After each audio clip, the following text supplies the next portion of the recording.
ओम शांति। 24 अगस्त 2024 के ईश्वरीय महावाक्य। पहले सुनते हैं आज की मुरली से होमवर्क। बाबा ने कहा, कोई भी मोक्ष को पा नहीं सकते, स्मृति में होगा तो औरों को भी स्मृति दिलाएंगे। तुम्हारा धंधा ही यह है। बाप ने जो स्मृति में लाया है वह फिर औरों को भी स्मृति दिलाओ, तब ऊंच पद पा सकेंगे। ऊंच पद पाने के लिए बहुत मेहनत करनी है। मुख्य मेहनत है योग की। यह है याद की यात्रा जो बाप के सिवाय और कोई सिखला नहीं सकती। मनमना भव का अर्थ है अपने को आत्मा समझ बाप को याद करो। यह है महान मंत्र महान आत्मा बनने के लिए। अभी तो दुख के पहाड़ गिरने हैं, तुम बच्चों को पुरुषार्थ करना है। यह गिरने से पहले हम याद की यात्रा से विकर्म विनाश करें। अब बाप कहते हैं बच्चे मामेकम याद करो तो पाप कटें। जितना तुम योग में रहेंगे उतना पाप भस्म होंगे और पद भी ऊंच मिलेगा, आयु भी बड़ी होगी। और अब सुनते हैं महावाक्यों को विस्तार से। मुरली का सार। मीठे बच्चे, बाप ने तुम्हें संगम पर जो स्मृतियाँ दिलाई हैं उसका सिमरण करो तो सदा हर्षित रहेंगे। प्रश्न, सदा हल्के रहने की युक्ति क्या है? किस साधन को अपनाओ तो खुशी में रह सकेंगे? उत्तर, सदा हल्का रहने के लिए इस जन्म में जो पाप हुए हैं वह सब अविनाशी सर्जन के आगे रखो। बाकी जन्म जन्मांतर के पाप जो सिर पर हैं उसके लिए याद की यात्रा में रहो। याद से ही पाप कटेंगे, फिर खुशी रहेगी। बाप की याद से आत्मा सतो प्रधान बन जाएगी। ओम शांति। मीठे मीठे रूहानी बच्चों को रूहानी बाप समझाते हैं, तुमको स्मृति आई है कि हम आदि सनातन देवी देवता धर्म के थे। हम राज्य करते थे, हम बरोबर विश्व के मालिक थे। उस समय दूसरा कोई धर्म नहीं था। हमने ही सतयुग से लेकर जन्म लेते 84 का चक्र पूरा किया। सारे झाड़ की स्मृति आई है। हम देवता थे, फिर रावण राज्य में आ गई तो देवी देवता कहलाने के लायक ना रहे, इसलिए धर्म ही दूसरा समझ लिया। और किसका भी धर्म बदलता नहीं है। जैसे क्राइस्ट का क्रिश्चियन धर्म, बुद्ध का बौद्ध धर्म ही चला आता है। सबकी बुद्धि में है बुद्ध ने फलाने टाइम धर्म स्थापन किया। हिंदुओं को अपने धर्म का पता ही नहीं है कि हमारा हिंदू धर्म कब से शुरू हुआ, किसने बनाया। लाखों वर्ष कह देते। सारे सृष्टि चक्र का नॉलेज तुम बच्चों को ही है। इसको कहते हैं ज्ञान विज्ञान। उन्होंने विज्ञान भवन नाम भल रखा है, परंतु बाप उसका अर्थ समझाते हैं। ज्ञान और योग, रचता और रचना के आदि मध्य अंत का ज्ञान। अभी तुम समझते हो कि हम भी नहीं जानते थे, नास्तिक थे। सतयुग में तो यह ज्ञान हो नहीं सकता। अभी तुमको टीचर ने पढ़ाया है। पढ़कर तुमको राज्य भाग्य मिलता है, क्योंकि तुमको रहने के लिए नई सृष्टि चाहिए। इस पुरानी सृष्टि में तो पवित्र देवी देवताएं पैर रख ना सकें। बाप आकर तुम्हारे लिए पुरानी दुनिया का विनाश कर नई दुनिया स्थापन करते हैं। हमारे लिए विनाश जरूर होना है। कल्प कल्पांतर हम यह पार्ट बजाते हैं। बाबा पूछते हैं आगे कब मिले हो, तो कहते हैं बाबा हर कल्प मिलते हैं आपसे राज्य भाग्य लेने।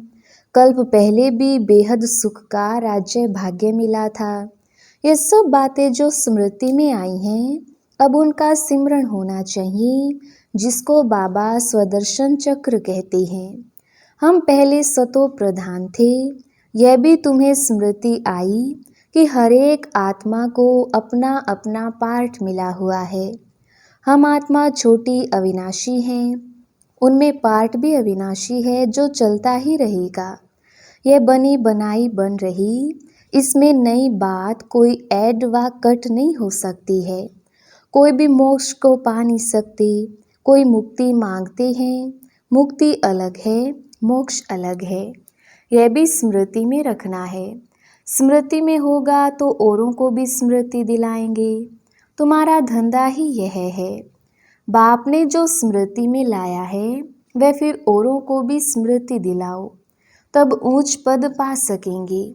ऊंच पद पाने के लिए बहुत मेहनत करनी है। मुख्य मेहनत है योग की। यह है याद की यात्रा, जो बाप के सिवाय और कोई सिखला नहीं सकते। अभी तुम मनुष्य से देवता बनने की पढ़ाई पढ़ते हो। तुम जानते हो कि हम फिर से नई दुनिया में जाएंगे। उसका नाम ही है अमरलोक। यह है मृत्यु लोक। यहाँ तो अचानक बैठे बैठे मौत आ जाता है। वहाँ मृत्यु का नाम निशान नहीं, क्योंकि आत्मा को तो वास्तव में काल खाता नहीं। कोई मिठाई की चीज़ थोड़ी है। ड्रामानुसार जब समय होता है तो आत्मा चली जाती है। जिस समय जिसको जाना होता है वह चला जाता है। काल कोई पकड़ता नहीं है। आत्मा एक शरीर छोड़ दूसरा लेती है। काल कुछ भी नहीं है, यह तो कथाएं बैठ बनाई है। वह है अमरलोक, वहाँ निरोगी काया रहती है। सतयुग में भारतवासियों की आयु भी बड़ी थी, योगी भी थे। योगी और भोगी का फर्क भी अब मालूम पड़ता है। तुम्हारी आयु वृद्धि को पा रही है। जितना तुम योग में रहेंगे उतना पाप भस्म होंगे और पद भी ऊंच मिलेगा। आयु भी बड़ी होगी। यथा राजा रानी आयु पूरी कर शरीर छोड़ते हैं, प्रजा का भी ऐसे होता है, परंतु पद का फर्क है। अब बाप तुमको कहते हैं, स्वदर्शन चक्रधारी बच्चों, यह अलंकार तुम्हारे हैं। गृहस्थ व्यवहार में रहते कमल फूल समान तुम रहते हो, सिवाय तुम्हारे और कोई रह ना सके। यह भी स्मृति आई है कि इस जन्म में हमने कितने पाप किए हैं। इसलिए बाबा कहते हैं, वह सब अविनाशी सर्जन के आगे रखो तो हल्के हो जाएंगे। बाकी जन्म जन्मांतर के पाप जो सिर पर हैं, उसके लिए योग में रहना है। योग से ही पाप कटेंगे और खुशी भी रहेगी। बाप की याद से सतो प्रधान बन जाएंगे। मालूम है कि हम याद से यह बनेंगे तो कौन याद नहीं करेगा, परंतु यह युद्ध का मैदान है। मेहनत करनी पड़ती है इतना ऊंच पद पाने के लिए। यह भी बच्चों को स्मृति आई है कि बेहद के बाप से हम ऊंचते ऊंच वर्षा लेते हैं, कल्प कल्प लेते हैं। तुम्हारे पास बहुत आएंगे, आकर महामंत्र लेंगे मन मना भव का। मन मना भव का अर्थ है अपने को आत्मा समझ बाप को याद करो। यह है महान मंत्र, महान आत्मा बनने के लिए। वह कोई महात्मा है नहीं। महात्मा तो वास्तव में श्री कृष्ण को कहा जाता है, क्योंकि वह पवित्र है। देवताएं सदैव पवित्र रहते हैं। देवताओं का है प्रवृत्ति मार्ग, सन्यासियों का है निर्वृत्ति मार्ग। इसलिए तो धक्के खा ना सकें। यह सब अभी कलयुग में खराबियां हो गई हैं। स्त्रियों को भी सन्यासी बनाकर ले जाते हैं, फिर भी उनकी पवित्रता पर भारत थमा रहता है। जैसे पुराने मकान को पोची आदि लगाई जाती है तो जैसे नया बन जाता है। यह सन्यासी भी पोची दे कुछ बचाव करते हैं, परंतु बाप कहते हैं वह धर्म ही अलग है, पवित्र बनते हैं। भारत खंड में ही इतने देवी देवताओं के मंदिर भक्ति आदि है।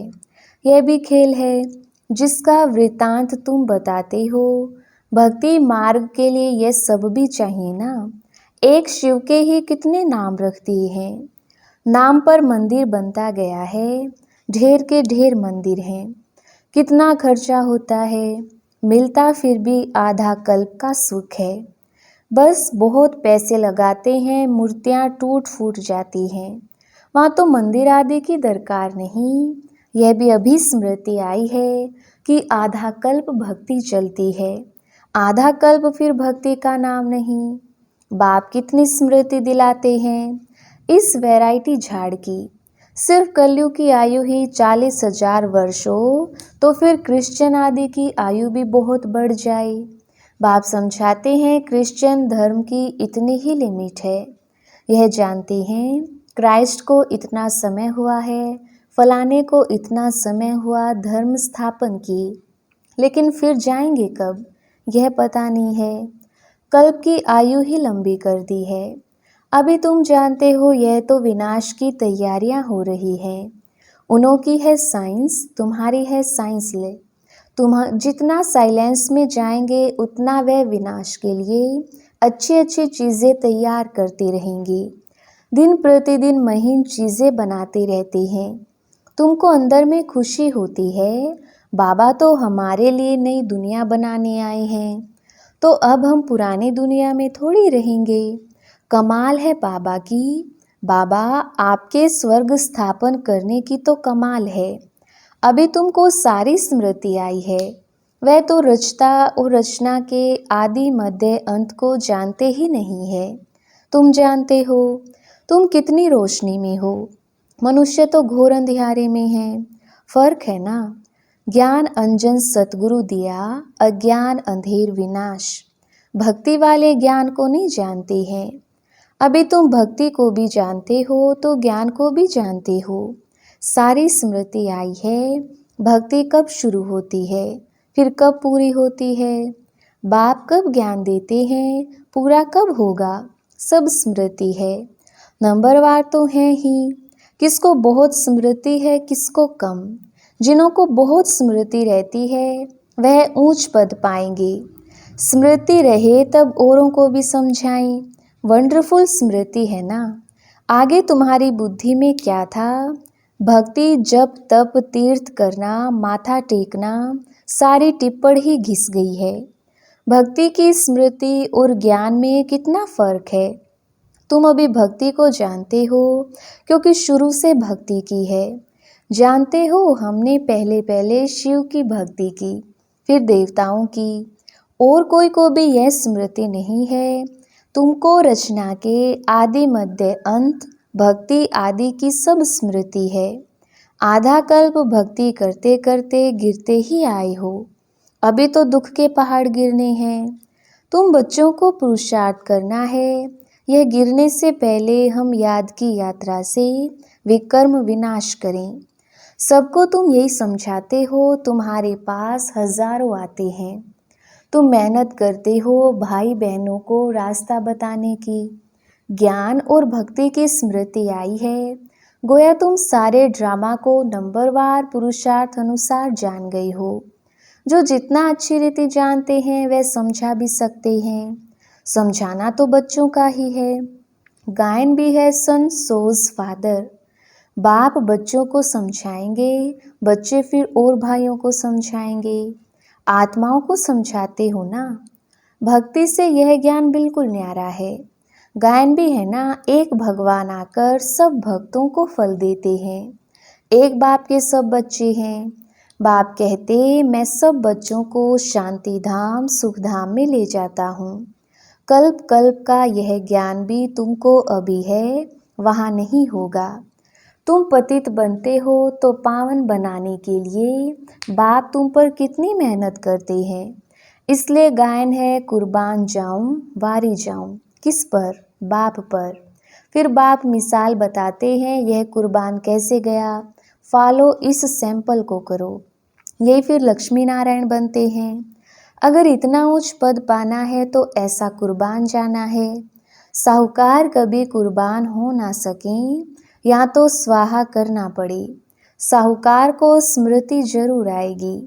गायन भी है ना अंतकाल जो स्त्री सिमरे। इतने सब पैसे का क्या करेंगे। कोई लेगा ही नहीं क्योंकि सब खत्म हो जाने हैं। मैं भी लेकर क्या करूँगा। शरीर सहित सब कुछ खलास होना है। आप मुए मर गई दुनिया। यह धन आदि कुछ भी नहीं रहेगा। बाकी गरुड़ पुराण आदि में तो रोचक बातें डाल दी हैं डराने के लिए। बाप कहते हैं यह शास्त्र आदि हैं भक्ति मार्ग की। आधा कल्प भक्ति मार्ग चलता है जबकि रावण राज्य होता है। कोई से पूछो रावण कब से जलाते हो तो कहेंगे परंपरा से। अरे परंपरा से तो रावण होता ही नहीं, मालूम ही नहीं है तो कह देते हैं परंपरा से। तुम बच्चों को अब स्मृति आई है, रावण राज्य कब से शुरू होता है। रचता रचना का भी राज तुम समझते हो। अब बाप कहते हैं बच्चे मामेकम याद करो तो पाप कटें। एक दो को यही सावधानी देते रहो। घूमने फिरने आपस में जाओ तो भी यह बातें करो। सारा झुंड तुम्हारा इस याद की अवस्था में चक्र लगाए तो तुम्हारे शांति का प्रभाव बहुत पड़ेगा। पादरी लोग भी बहुत साइलेंस में जाते हैं क्राइस्ट की याद में, कोई तरफ देखते भी नहीं हैं। तुम तो यहाँ बहुत याद में रह सकती हो, कोई गोरख धंधा नहीं है। बहुत अच्छा वायुमंडल है। बाहर में तो बहुत छीछी वायुमंडल रहता है, इसलिए सन्यासियों के आश्रम भी बहुत दूर दूर होते हैं। तुम्हारा तो है ही बेहद का सन्यास। पुरानी दुनिया अब गई की गई, यह कब्रिस्तान है, फिर परिस्तान होना है। वहाँ हीरे ज्वारों के महल बनेंगे। यह लक्ष्मी नारायण परिस्तान के मालिक थे ना, अब नहीं हैं। बाप कहते हैं मैं कल्प के संगमयुगे आता हूँ। यह सारा चक्र रिपीट होता ही रहता है। इस समय तुमको स्मृति आई है, जबकि बाप ने स्मृति दिलाई है। आगे कुछ भी बुद्धि में नहीं था। इस स्मृति के नशे में जब रहेंगे तो किसको उस खुशी से समझा भी सकेंगे। स्मृति में रहते तुम्हें घर बार संभालना है। अच्छा, सदा स्मृति के नशे में रहने वाले मीठे मीठे रूहानी बच्चों प्रति माता पिता बाप दादा का याद प्यार और गुड मॉर्निंग। रूहानी बाप की रूहानी बच्चों को नमस्ते। हम रूहानी बच्चों की रूहानी बाप दादा को याद प्यार गुड मॉर्निंग और नमस्ते जी। धारणा के लिए मुख्य सार। पहला पॉइंट, ड्रामा के आदि मध्य अंत को अच्छी तरह समझ स्मृति में रख दूसरों को भी स्मृति दिलानी है। ज्ञान अंजन देकर अज्ञान अंधेरे को दूर करना है। दूसरा पॉइंट, ब्रह्मा बाप समान कुर्बान जाने में पूरा फॉलो करना है। शरीर सहित सब खलास हो जाना है, इसलिए इससे पहले ही जीते जी मरना है, ताकि अंत समय में भी कुछ भी याद न आए। वरदान, विशेषता के संस्कारों को नेचुरल नेचर बनाए, साधारणता को समाप्त करने वाले मर जीवा भव। विस्तार, जो नेचर होती है वह स्वतः अपना काम करती है। सोचना बनाना या करना नहीं पड़ता है, लेकिन स्वतः हो जाता है। ऐसे मरजीवा जन्मधारी ब्राह्मणों की नेचर ही है विशेष आत्मा के विशेषता की। यह विशेषता के संस्कार नेचुरल नेचर बन जाएं और हरेक के दिल से निकले कि मेरी यह नेचर है। साधारणता पास्ट की नेचर है, अभी की नहीं, क्योंकि नया जन्म ले लिया तो नए जन्म की नेचर विशेषता है, साधारणता नहीं। स्लोगन, रॉयल वह है जो सदा ज्ञान रत्नों से खेलते, पत्थरों से नहीं। अच्छा, ओम शांति।